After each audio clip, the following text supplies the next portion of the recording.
Now it has been, since the foundation of Silent University, it's an idea.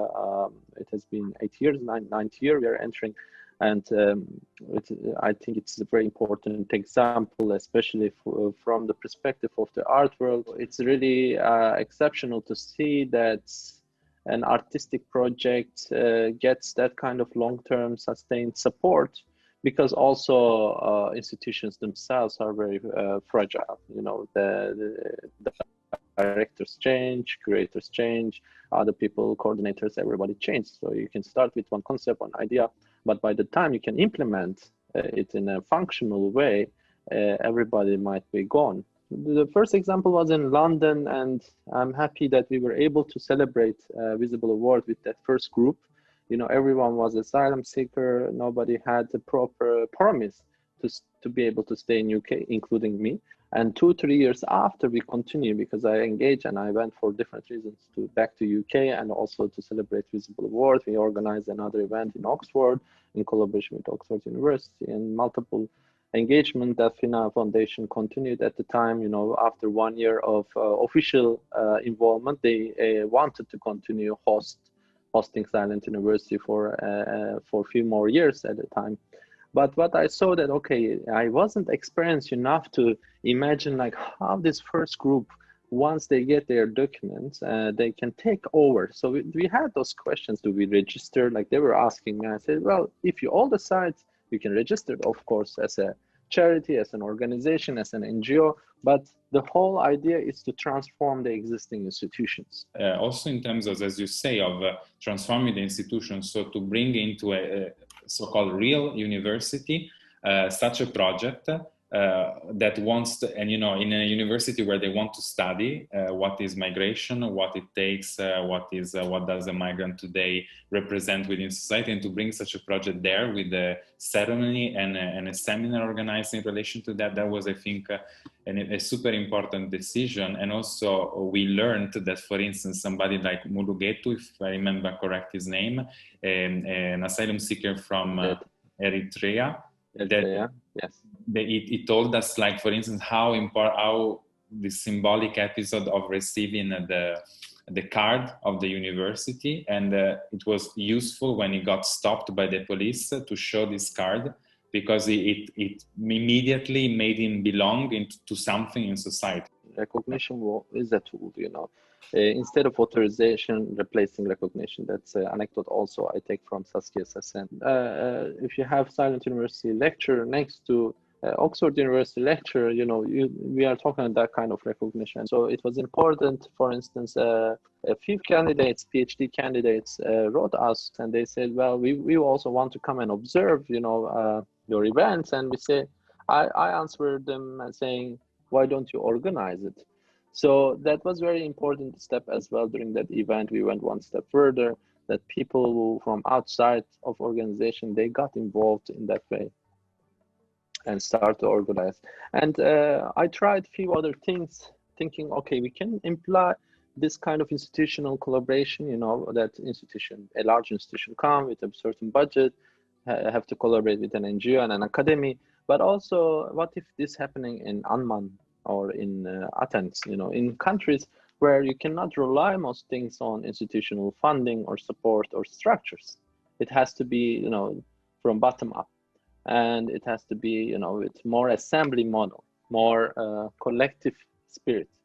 So we did that, and I had, of course, those things like lasted for a couple of years, but not longer than that, because they had their own obstacles. It really depends on every single individual's energy. If you don't have like an institutional structure, their presence becomes more and more urgent and important. Before, you told me that all directors you started with, they have all left now. How did you manage these different life cycles of the project with the life cycle of an art institution? Even directors of those institutions have limited contracts. They're not there often forever. There are some exceptions, but most of the time they leave, 4 years later and so on. And it was the same for the entire team that started Silent University in every local branch. And of course, it gets attached to those people because they are the ones most experienced, but also the ones they came completely vulnerable or with no privilege, no legal documents, but they became first joining meetings and then become lecturers and consultants. And then slowly we have to use that time very well, this 1, 2, 3 years period, that every single participant becomes the same level experience and confidence as anyone, including me and all the other people who were there before. So then they take it over and they really also reshape it. So the format, like, it's not always I suggested. It also transformed. Of course, I always thought there should be its own space. I know what institutions don't like to give. So I asked for those first, it should be a parasitic organization with its own autonomy and its own coordinator, its own space within the institution. These things are not easy to get, but I make sure that we don't start once we have the full commitment of the institution. When I see in an art institution that's not possible, for me, that's not a disappointment. For me, that's like time to shift to another organization who is able to do those reforms and more risk-taking approach, more visionary approach. We would just work with visionary institutions, so it's simple. Have you witnessed in these 8 years like an impact, a shift in the way in which certain storytelling happened around migration connected to the Silent University? Of course, when we started, migration issues topic was not a mainstream topic in 2012, and a few years later, especially around 2015, it became a main topic. And when it became mediatic moment, suddenly I saw many examples of schools starting or ending with the word refugee, universities, schools, projects popping up. There was also an attempt from the governments. They also tried to contact us a few times to learn from us. We didn't get involved any of those in that direct way, because I knew that we have been doing it very modest and small scale, but really long term. The best examples we have now is Stockholm, Ruhr. Our lecturer Fahima in Stockholm really became an more and more important figure, and a symbol even in whole Stockholm and Sweden. She studied economy and sociology in Syria.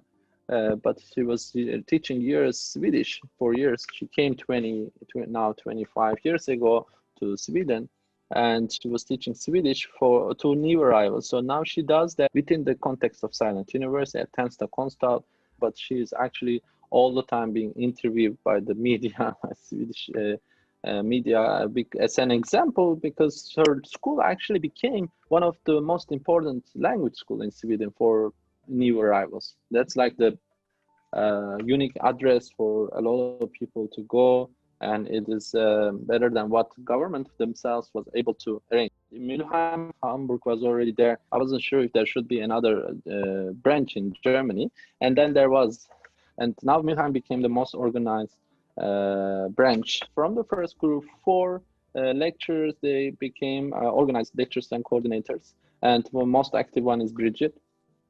And they also had always this professional translation, always this simultaneous translation in the room, at least a few languages. They also had an impact on all the theaters in the regions and other institutions that last couple of years, they do present everything in at least 3 languages.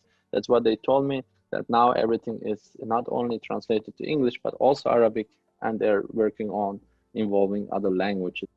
I mean, sometimes I think, okay, we could have go a lot more further, that what needs to be done is very clear. And it needs to be done through the universities. Those 2015, 2016 reforms, universities did that, opening courses for refugee students that they cannot graduate from. This was all like, really, do we transform the institutions only this much?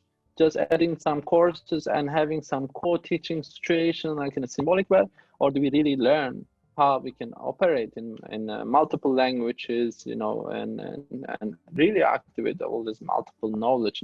This needs to change, and to look how it could be changed, we can just look at the small examples of Silent University. university in order to bring those reforms in an institutional way.